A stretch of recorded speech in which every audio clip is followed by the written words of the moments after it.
मंत्री जी बैठे हैं प्रहलाद जी, हमने निर्णय किया कैबिनेट में कि ये पंचायतों के अंदर तो थोड़ी पंचायत छोटी हो जाती है, लेकिन नगर पालिका, नगर निगम, नगर परिषद ये जो खिड़क बनाती है, कांजी हाउस बनाती है, ये कॉन्सेप्ट हमारा नहीं है। अब ये कांजी हाउस का क्या अर्थ है?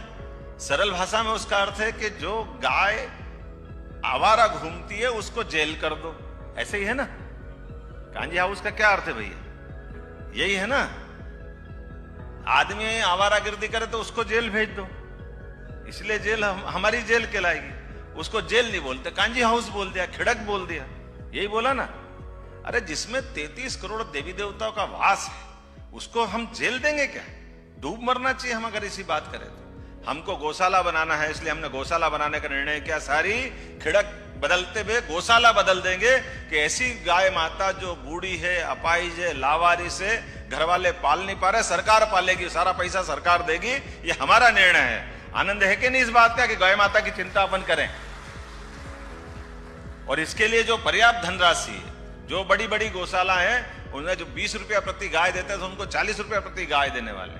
और केवल ये भी नहीं कि खाली गौशाला में ही गाय पलेगी, ये आपके लिए भी काम का है कि हमारे किसान परिवार में से जो 10 गाय से ज्यादा पालेगा उसको भी अनुदान देंगे। और जैसे हम फसल खरीदने में, गेहूं में, चावल में, धान में, मूंग में खरीदने में जो हमारा बोनस देते थे, हम दूध के ऊपर भी बोनस चालू करने वाले के खरीदने के लिए दूध पे बोनस दे, ताकि लोग पशुपालन को बढ़ावा दें। हमारी गाय केवल गौशाला में नहीं जाना चाहिए, ये समग्र रूप से बदलना चाहिए कि नहीं बदलना चाहिए।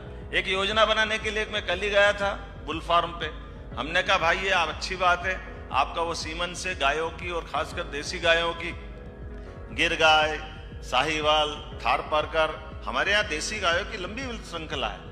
तो हमने कहा ये अभी आप क्या करते हो कि 1 गाय देके, 2 गाय देके, 10 गाय दे करके गाय का दूध खरीदने बेचने के आधार पर कल्पना करते हो कि उसकी किसान की जिंदगी बदल जाएगी। तो ये आधी बात है। गाय और हमारे में एक समानता है, हमारी भी जो संवेदनशीलता है वो संवेदनशीलता गौ माता में हमसे ज्यादा है। जैसे उदाहरण के लिए आज सड़कों पे गाय बरसात में बैठती है, जो न समझते वो कहते हैं कि गाय क्या है, मरने के लिए बैठ रही है, जबकि वो समझ नहीं पा रहे कि गाय को वहां मक्खियां खा रही, मच्छर खा रहा है, खेत के अंदर जमीन पे गीला है, वो बैठेगी नहीं तो सूखे में बैठती है। और जब गाड़ी निकलती है तो उसको लगता पंखा चल रहा है तो उसको तो और आनंद आता है, वो तो अपनी जो आत्मा से समझती इसीलिए बैठती ना।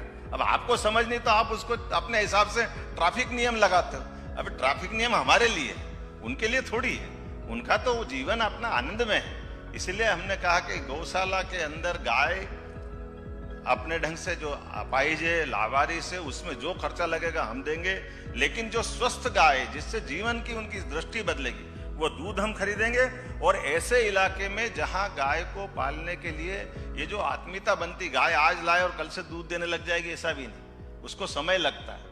तो हमने कहा एक काम करिए, सीमेंस ला करके या छोटी छोटी बच्चियां हम गांव वालों को दे देंगे, छोटी 2 महीने 4 महीने की दो, वो 2 साल की हो जाएगी तो सरकार खरीद लेगी। तो ये इसमें तो कोई परेशानी नहीं, कोई दूध हुआ ही नहीं। लेकिन अगर 10 गाय 20 गाय के बजाय 10-20 बच्चियां वो गांव वाला तैयार करेगा, तो ये तो हम गांव के लोग कौन कौन है, जरा हाथ खड़े करो जो गांव से आए। शहर वालों को थोड़ा कम समझ में आएगी, ये जल्दी समझ में आ जाएगी कि गाय की बच्ची अगर अपन ने लेके घर में बछिया रख ली और बछिया को तैयार किया और ये कहा कि सरकार खरीदेगी, तो मैं गारंटी ले सकता हूँ कि 50% तो वो घर वाले ही नहीं देंगे कि हम ये गाय बन जाएगी, हम ही रख लेंगे इसको। अब 50% ही देंगे। मैं गलत तो नहीं कह रहा हूं? सही है कि नहीं है? तो ये बछिया खरीदने की गारंटी हम देंगे। 20,000, 50,000, 60,000 जैसी बछिया रहेगी सरकार खरीद करके और दूसरों को दे देगी। तो ये जो हमारा ये क्रम है, कुल मिलाकर के गांवों के अंदर ऐसे एक नहीं बहुत सारे प्रयोग सरकार कर रही है। जैसे अपने ये जो रीवा के अंचल वाले या पहाड़ी हमारे क्षेत्र वाले, ग्रामीण क्षेत्र में, तो ये जो हमारे केरल क्यों जाएगा टूरिज्म के लिए? हमारा नैसर्गिक सौंदर्य यहाँ कम थोड़ी है।